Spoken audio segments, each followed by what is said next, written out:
Well, hello everybody. Welcome to another episode of We Watch Shudder. My name is JD. Who's here with me? It's Michelle. It's Michelle on a Friday afternoon. We've more or less given up any kind of regular schedule for recording. We've cast ourselves into the void. We're just going to see what happens at any time of day when we record these podcasts. For example, I'm going to talk like this. We cast on a ourselves Friday into afternoon. the void, and the void spit us back out and went, ugh. Yeah, if this is your first time tuning in, hi. Thanks for joining us on We Watch Shudder. What do we do here? It's right in the name. Don't ask dumb questions. Today we are talking Shudder. Sometimes we don't, but today we are. Michelle, what are we talking about today? This is one you were real excited about. Yeah, we are talking about found footage 3D. Found footage 3D. This was an exclusive or an original? I think it was an exclusive. I think it's an exclusive, or at least it was when it was initially released. Sweet. It totally is an exclusive. I didn't even know that. I just wanted to talk found about footage 3D. Of course, if you've been listening for a long time, you know Michelle is a major found footage horror fan. I over the 2 years of doing this, I've said a lot of things like I like a couple specific found footage movies, but I don't really like those in general. And there's like a couple specific ghost movies. Here's what I've figured. There's no kind of horror movie that I just like flat out, right? I've realized I'm a real curmudgeon, and I only like a little bit, but I do like a little bit of everything. We're going to find out how I felt about found footage 3D in 2D. Because I don't... Renaissance, man. Yeah, I had to watch... This was a 3D movie that I had to watch in 2D because I don't just keep a spare set of 3D glasses laying around to watch random 3D horror movies from the mid-2000s. Or late 2000s, or I have of course 3D you glasses because so I went to Shark Boy you even and have Lava the red Girl. blue stereoscopics. Yeah, I do, because I went to Shark Boy and Lava Girl, and I went to it on a Friday with my dad, and it was a great time. But at the time, I only had one contact in, and I was afraid he would be mad at me because the movie was not in 3D, so I was just watching a movie that was red and blue. And then I admitted to it on Saturday, and he was like, oh my God, we have to go see it again. So then I saw that movie a second time in theaters, and I have both Shark Boy and Lava Girl 3D glasses because of that reason. Also, I own Shrek 3D, and that's a great movie. All right, well, yeah, so there's the history of Michelle's possession of red blue stereoscopic 3D glasses. Yeah, I love them. I have no such thing. Haven't for, I would wager a solid 30 years. You're missing if out. not more. Anyway, so I did not get to enjoy this film in glorious 3D. But 3D is in the title, so I watched found footage 3D, 2D. Michelle, let's get. I feel I was gonna read this. Not what are we doing? It's 4:00 in the afternoon. I'm not prepared for this. You can't even blame it on the time because we're always like this. Oh, I will always blame it on the time. That's my crutch, right? Like that's my excuse. Is the clock is a scapegoat. Yeah, the clock is a scapegoat. Anyway, plot for this movie. If you've never seen it before, surprise! It's a found footage movie. That's why it's called Found Footage 3D. A group of independent filmmakers travel to a cabin in a remote part of central Texas to film the first ever 3D found footage movie. Found Footage 3D, a Shudder exclusive. That was the first line briefly edited from the plot description on Wikipedia because, once again, Shudder wrote a novel. IMDb was a little spoilery. Who are these people? Who are any of us? Here's what I've discovered, Michelle, is a lot of people genuinely have different ideas on what does and doesn't constitute a spoiler. Like I'm even like I don't want to know. Like we did Late Night with the Devil on our most recent episode, and I was talking to our buddy podcast friend Kevin about that movie. And all he did was mention a specific type of special effect that was going to happen once in the movie. And I was furious. I was like, God damn it, man. Now I'm going to spend the whole movie just wondering, oh, is this when that's going to happen? Is this when that's going to happen? I don't want to know shit. I want to know nothing. If I'm already going to see it, don't tell me anything. Why do these people? But some people are just like, oh, it's just a frame of a picture. Like, it's just a picture of like a costume design. Yeah, I don't want to know. Nope. Give me the option of not knowing. Anyway, that's my spoiler tirade with these. Don't bother reading the summaries. Just watch the movies because they're going to tell you everything you don't want to know. Michelle, you're the one who wanted to see this one the most, and I have never seen it before. Tell people your spoiler-free thoughts. Found footage absolutely. 3D. From so I have, what year? 2016. Yeah. Yep.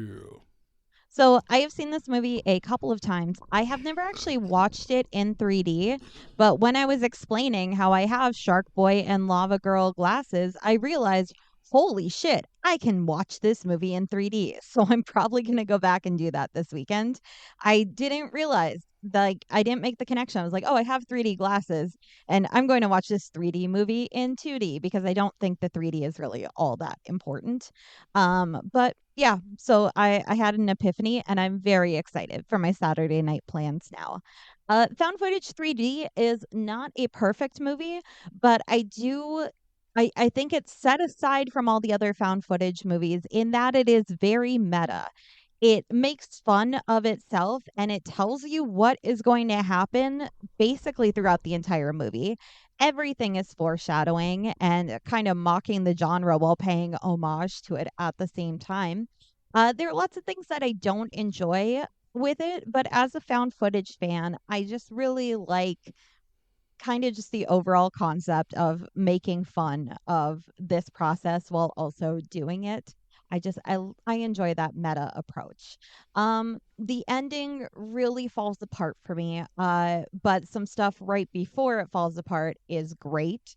I did also watch the commentary that's available on Shudder for this that we will talk about later. And I'm going to land on a 3.5 for found footage 3D. Michelle, found footage 3D 3.5. Look, again, if you've been listening to the podcast for a while, I don't think we've ever talked about it directly, but you've probably deduced that more than any single other element, my enjoyment of a film is crucially rooted in the story, right? I have to buy the story. I have to understand the story. I have to connect with the story. This is a fucking brilliant story. Like, this is a wonderfully original idea in a subgenre that was already desperate for original ideas the moment it became a subgenre, right? It does things, things like you said, like they prefigure what's going to happen in the quote-unquote behind the scenes when they're talking about the movie, that because this is a found footage movie about people trying to make a found footage movie, right? So it's meta on that level. And so while they're talking about the movie the characters are trying to make, they're prefiguring what's going to happen in the behind the scenes. And it's done so well that it took me a minute to really understand and see all the pieces falling together. There are a few moments in this that are exceptionally well done from like a startle, like a scare perspective. The kind of things where but also fun, right? Like they startle you, but also in a way where like it's like a holy shit, like a laugh, right? Like there's an element of fun to it. I liked this a lot more than I expected to. I do agree. There are bits of it that I still have questions about where I'm like, man, this probably could have used another edit through the script. Maybe some of these elements trimmed out a little bit. But overall, I had way more fun with this than I was expecting, and I am also going 3.5. Awesome. I really thought that this one would surprise you in that way, which is why I'm like, it's not a 5 for me, but I love what it does, and I was hoping that you would too. Yeah, you get me. It's meta in a way where it's sort of like, I don't even really know what the right word to describe it is. It's not a super, like, it's a meta that you're aware of, but it's not like forcing it down your throat. It's very skillfully built and put together. Yes. I enjoyed this movie. I think that if you like found footage, even if this is not a perfect movie and not your favorite movie, I think if you are a found footage fan like I am, a 3Fer as we call ourselves, nobody else has ever called me that. I just created it. But if you are a 3Fer, then you should watch this and just enjoy it. It does do a lot of really cool effects on top of all of the meta that I enjoy. So. For sure, for sure. If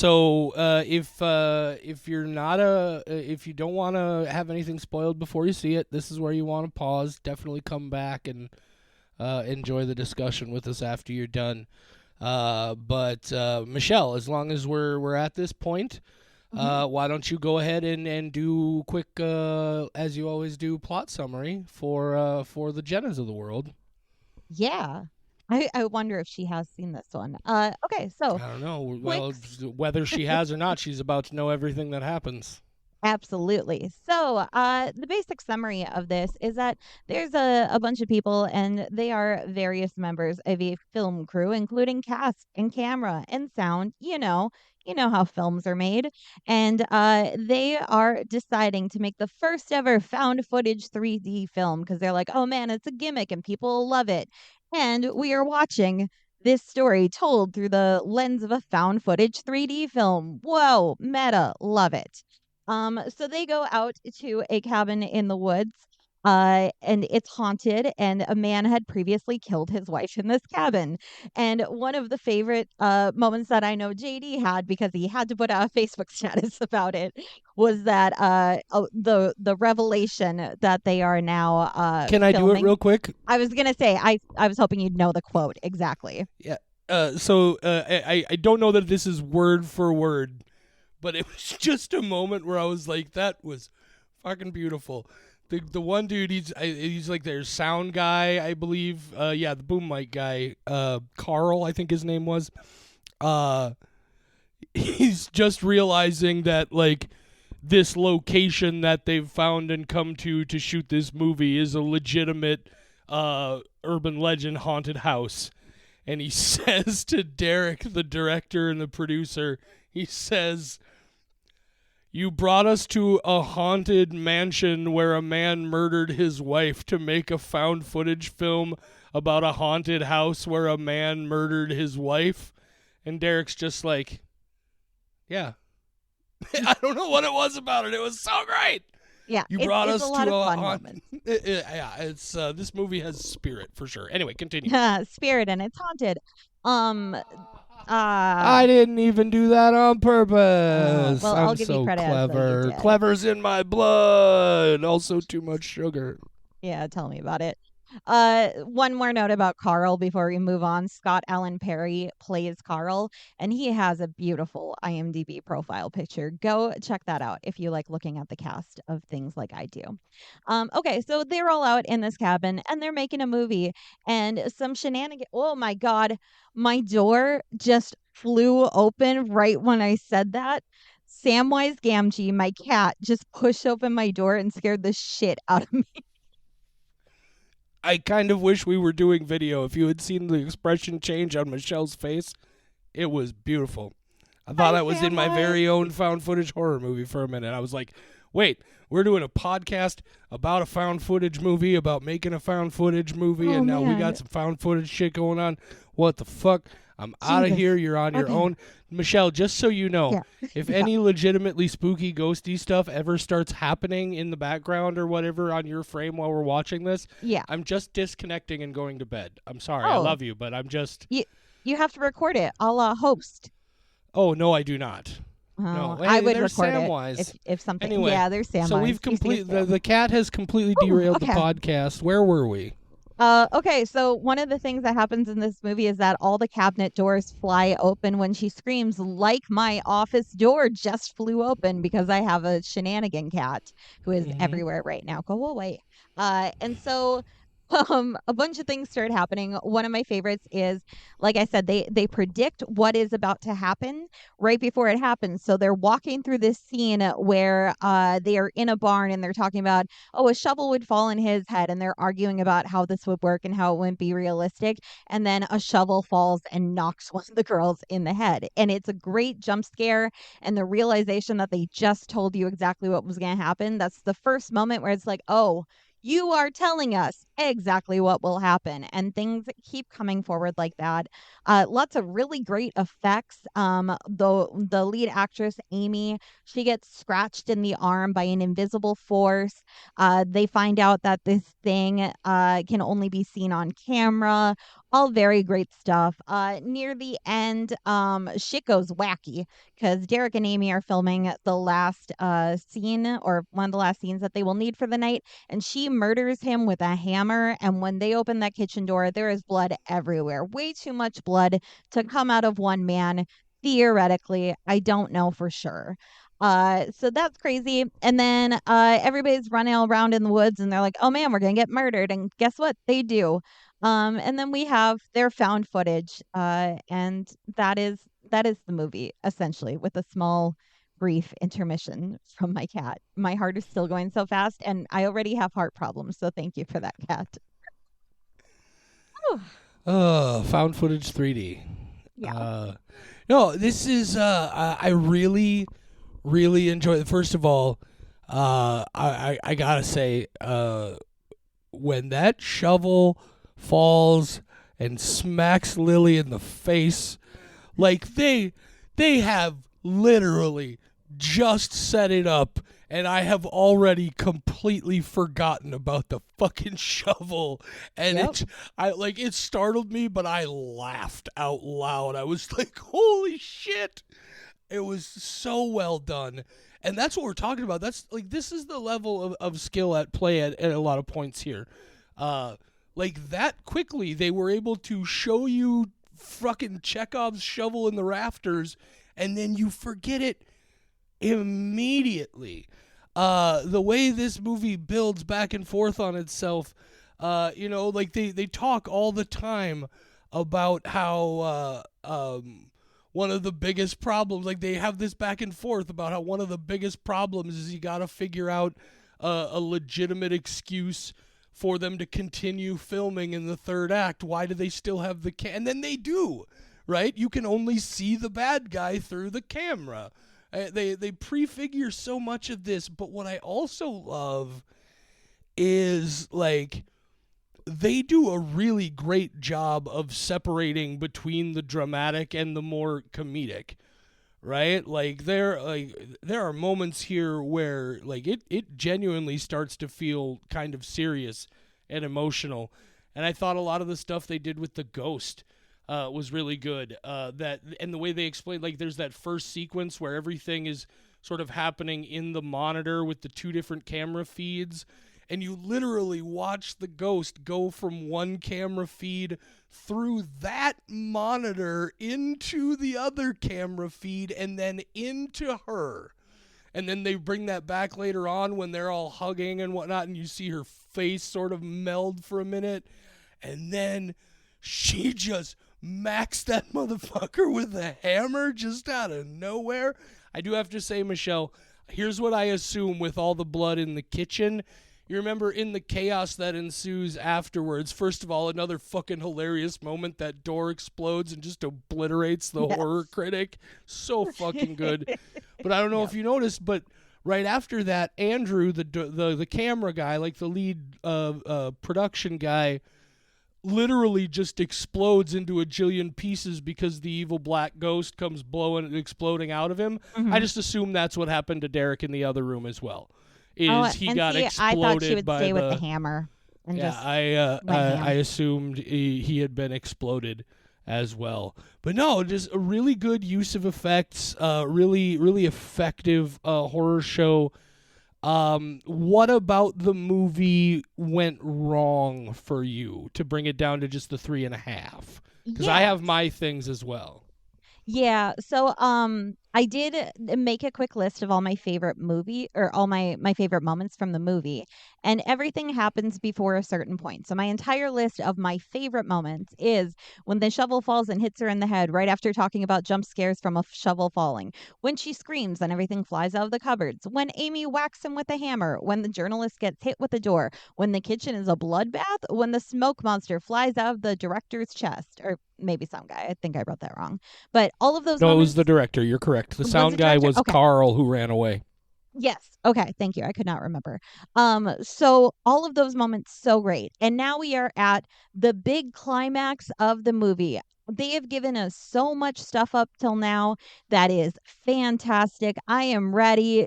Throw everything at me. Show me what you got.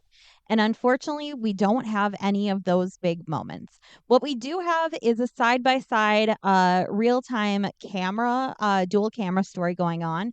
That's pretty cool because you can't watch both cameras at the same time. You're constantly flitting between both of them, trying to see like which of these is going to have something pop off. And I like that. That's a method we've seen with movies like Host, where you don't know where to look and it keeps you on edge. You can't just get used to the black screen. So that's neat, but nothing really huge happens. The one big thing that happens at the very end, where Amy tells him that she's sorry, but everybody has to die at the end, and then she turns into a weird demon. Did not like that at all. Not even a little bit. It's very unfortunate. Everything up until that point, this was at least a 4 for me. But just the ending falls apart, and it does, you say, it walks that nice line of dramatic versus scary, and it turns way more dramatic at that point. It stops even attempting to be like a scary movie, really. They're just kind of wandering through the woods trying to find each other. And I think it set my expectations so high that I felt disappointed with the ending. So Yeah, I don't entirely disagree, but very similar stuff here. Here's one of the first things is there's sort of a subplot here, or at least I thought there was, where it seemed to me they were making it very obvious that so Derek and Amy are married but separated and in the process of getting divorced. But they're still working on the movie together because they had signed all the contracts before any of this stuff happened. And Mark, who is the behind-the-scenes cameraman, whereas Andrew was the actual movie cameraman, Mark is Derek's brother, and they make it very clear that Mark is now involved with Amy on some level, but nobody knows, right? I think he has a crush. I don't think they've hooked up. I don't know, man. Maybe it's possible, I guess, but either way, even if it is just on that level, there's that whole moment where they go out into the woods in the middle of the night because they hear her screaming, and it turns out she's screaming because she's having way too much of a good time. Yeah. And then she comes back and she's with Derek, right? And he sees her with Derek. She comes back the next day. She's got a black fucking eye, apparently, and they talk about it as if it's. She claims it's a makeup job, and of course it's not. But he seems to just completely repress that, and he never mentions it ever. It never gets brought up again at all. He seems completely unfazed by it. We get to the end when all this chaos has been going on, and he's just like, at no point whatsoever does he address that with her, and you would think it's the kind of thing that would be brought up in some way, or at least would factor back. Unrequited. Right. Well, what I mean is you would think it would factor back into the plot of this story somehow, even if it was unrequited. You would think it seemed to me like even if it was unrequited, they were developing a through line there. I see. That then just got dropped. So whether they were involved or whether it was just a one-sided thing, it did just get dropped, or at least it felt that way to me. But also, and this is oh, excuse me. This is very similar to a situation we just talked about in Late Night with the Devil, is sometimes there can be a moment in a film that is just so out of tone that it definitely impacts your experience of the movie. And that last scene, like the whole bit when Amy is still possessed by the evil spirit from the haunted house, and Mark goes back, and she ends up turning into the demon and killing him. Uh, it felt very spoon-fed and ham-fisted the way she talked about it. Like, it was so dragged on. It's like, you remember, the last, because they had talked about it before, and she's like, the last rule of a found, like, that is not that was such a forced moment and felt so unnatural to me.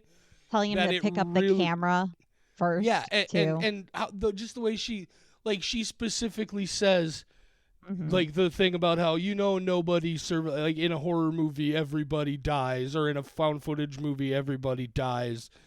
It was just so on the nose, right? Like, if she had just said, you remember the rules, right? And then just like, he's just kind of looking at her, and then she just like assaults him, and that's the end. But it was so protracted, and it really took a lot away from the experience for me. Overall, though, great effects. That sequence when they're watching the video that apparently the ghost shot, and they mention each person is like, oh, maybe it was so and so. Nope, there they are. Maybe it was so and so. Nope, there they are. And then you just watch those wounds appear on her arm out of nowhere. Really effective. Like, this is real. Here's what this is. I am definitely interested in seeing what this guy, Steven DeGennaro, who wrote and directed this, I'm definitely interested in seeing what he does next, because there's some really, really, really noticeable talent at play here, both in the story writing and the directing. Yeah. Unfortunately, this is his first and only so far feature-length film. Everything else has been short. I saw that.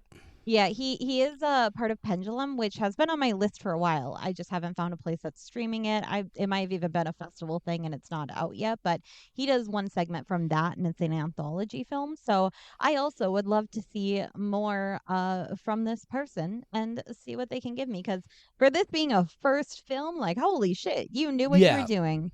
You figured it out. Good job. Give me more. So They did mention, this is something I wanted to ask. So there's a moment in the script, or in the movie rather, where one of the people is ranting. I think it's Andrew, the film director. He's ranting about how found footage movies are junk anyway, and they never name them, but he says there's only ever been 2 good ones. Yep. That has to be Blair Witch Project and Paranormal Activity, right? Yes. Because those are the two that were these tiny budget phenomenon films. It's got to be. Okay. I agree. But it's the way it, like you said, it's meta, but the way it plays the meta in between, it's a very unique style of meta. Like, it doesn't feel too forced until we get to that point at the end where it feels too forced. It very cleverly plays between the two. I also like that never at any point whatsoever is the movie about the husband who murdered his wife there and the idea that the cabin is haunted.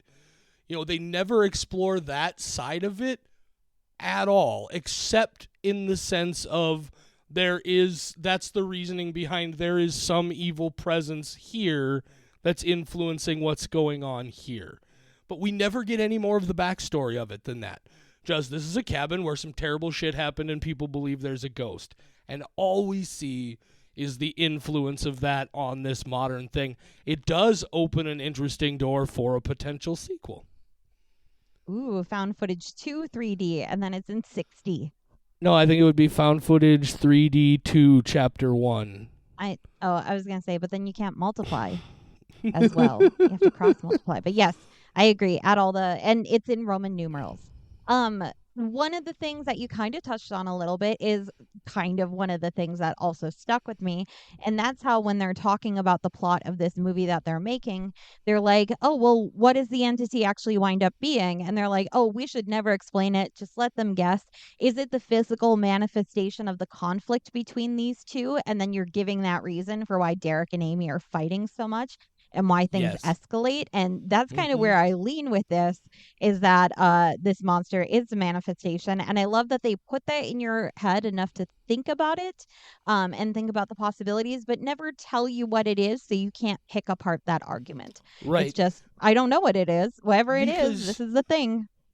because yeah, another movie would have been so concerned with trying to tie these two stories together, right? You see that so much in especially in haunting and ghost story movies, where they try to draw parallels and run like the original story and the present story and how they parallel each other and what all that sort of thing.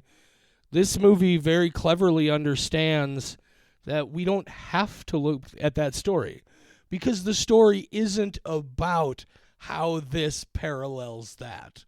All that is a catalyst to bring in the idea of there's some dark energy here. And then all the rest of it tells its own story. It is really, really, really well written. There are, like I said, I feel like if the guy, if De Gennaro had maybe had time or was able to take maybe just one or two more passes through the script on this, it could be tightened up to a fantastic film. But even as it is, it's really enjoyable from a story standpoint. Yeah. Very and again, clever and for unique a and first original. movie, Yeah. it's so good. I did watch the commentary that's available on Shudder, so I have a I couple didn't things even as realize that notes. was available. I do want to go back and watch that. Yeah. It is only Stephen DeGennaro doing the commentary, and we kind of talked about this with William Friedkin on The Exorcist, how having a commentary where it's just one person talking, unfortunately, doesn't often work for me. I do like the back and forth. So you're not going to have like mind-blowing moments, but there were a couple things that I liked. One of them is right at the beginning of the movie. He's saying something about like, oh, well, that doesn't make sense. And then he's like, well, there are a lot of things that don't make sense in this movie. I love that realization from his own end, and that it's not like a scripted moment. That's just him talking about. I'm like, I like that you understand the Well, criticisms of your own and film. even that is a commentary on the film we are watching. Yeah, there is a lot of stuff in this film that doesn't make sense, Yeah. but there's enough to tie it all together to create the experience. I really, really liked the story here. Mhm. I can't say that Uh, enough. I do wish the commentary had had some like mind blowing revelations, because he says things like, "Oh, well, there's an Easter egg here. I'm not going to tell you what it is," and he does that a couple times. I'm like, "But I'm watching the commentary. Tell me what it is." So it's a lot of like telling you more like the behind the scenes stuff. I'm like, "No, what is the Easter egg? I didn't see it. I still don't see it. Now, What's the yeah, Easter now egg?" I really got to listen to this commentary so I know Yeah. I can go back and try to solve the Easter egg puzzles. Yes, please. If you figure it out, let me know, because I have no Speaking, idea. I have just no before idea. just before I forget, I'm not going to give it away here on the episode, but I keep meaning to ask you, and so we'll talk about it after we're done recording. Did you catch the OG Edward Woodward Wicker Man reference in Late Night with the Devil? I don't remember, so probably not. Okay. Yeah, Okay. it's a really cleverly placed Easter egg, and we'll talk about it after we're done.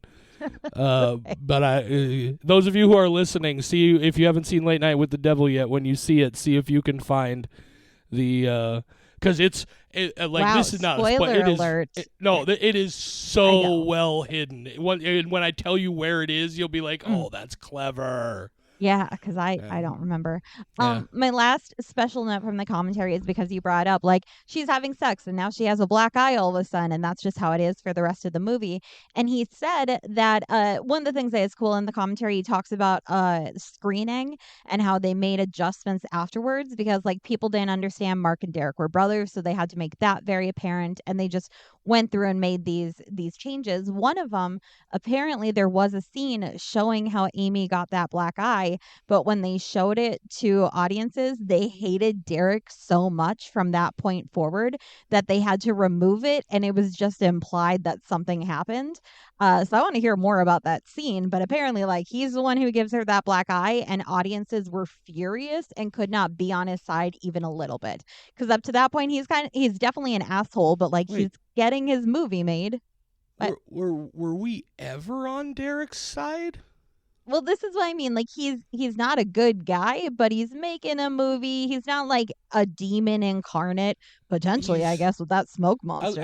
Okay, so what you're saying is he's an asshole, but he's not punching women in the face.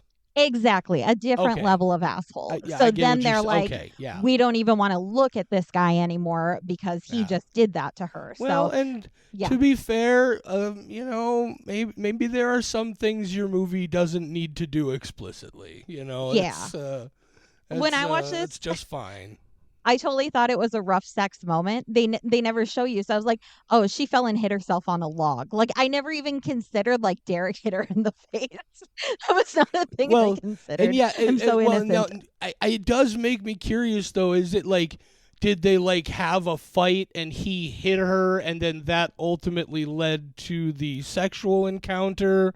Or did he just, like, haul off and smack her while they were doing it? Or, like, what? I'm going to have to find out if Steven DeGennaro, I did not look up how to pronounce it. I'm so sorry. I'm putting the wrong emphasis on the wrong syllable. I know it.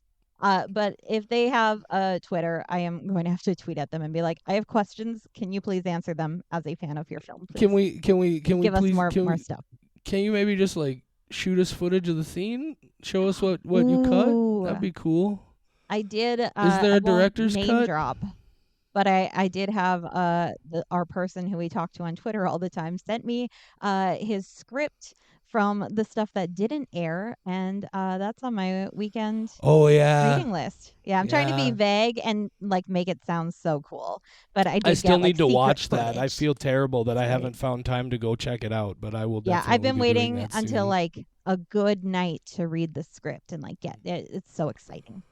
Sweet. Yeah, audience does not get to know. That's our Easter egg. Yeah. That's our Easter egg. All right, you got anything else to say about Found Footage 3D, Michelle? Oh, no, I just want more. I want more. Give me more. Yeah, I legitimately wouldn't mind a sequel to this. I would be curious to see some of that previous story, and I like the idea of it just being its own movie and just knowing like, oh yeah, this is the evil presence that influenced this whole thing. You know what I like about this? Well, I can't say that because it'll give something away about another movie that we talked about recently. It's another thing I'll have to tell you off the air. I got to go to the pharmacy before it closes because it's Easter weekend, too. Michelle. So we should probably wrap this one up. Okay. Say good afternoon, Michelle. Good afternoon, Michelle. For more horror content, visit WeWatchShudder.com, where you'll find our world-famous, patent-pending Ghoul blog and Squelch files, as well as a schedule of upcoming episodes. Find us on social media at WeWatchShudder on Facebook, Instagram, TikTok, and I guess Twitter if you're still doing that for whatever reason. You can email us. mail@WeWatchShudder.com is the address. mail@WeWatchShudder.com. You can even call and leave us a voicemail, 701-566-9510. No, really.